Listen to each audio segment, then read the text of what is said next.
ज़िंदगी में हमारे पास दो ऑप्शंस होते हैं।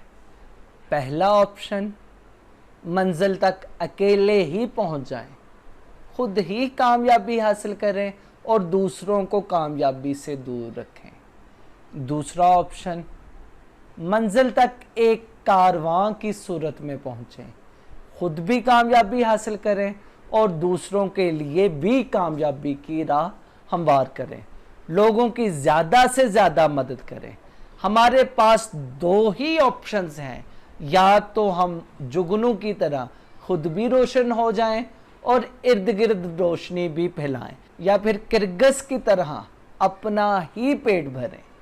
नबी सल्लल्लाहु अलैहि वसल्लम का फरमान है, तुम में से बेहतर वो है जो दूसरों के लिए नफ़ा बख्श है, दूसरों के लिए फ़ायदेमंद है।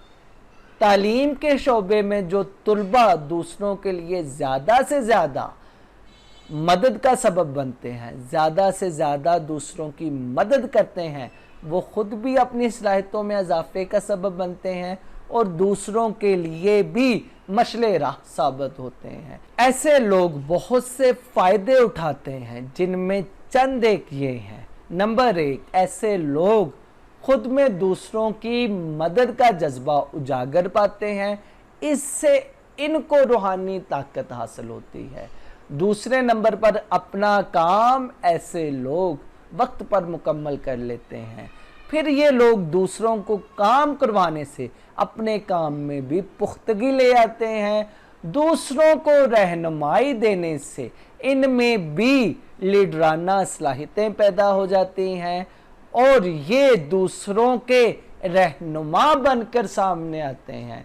यूँ दूसरों को नफ़ा देने से, इनकी मदद करने से आप में भी बहुत सी रूहानी, नफ्सियाती और मादी फ़ायदे आपको मिलते हैं और दूसरों के लिए भी कामयाबी की राह आप हमवार करते हैं।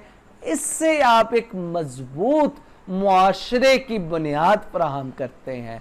याद रखें, ऐसे लोग बड़े होकर लीडर बनते हैं।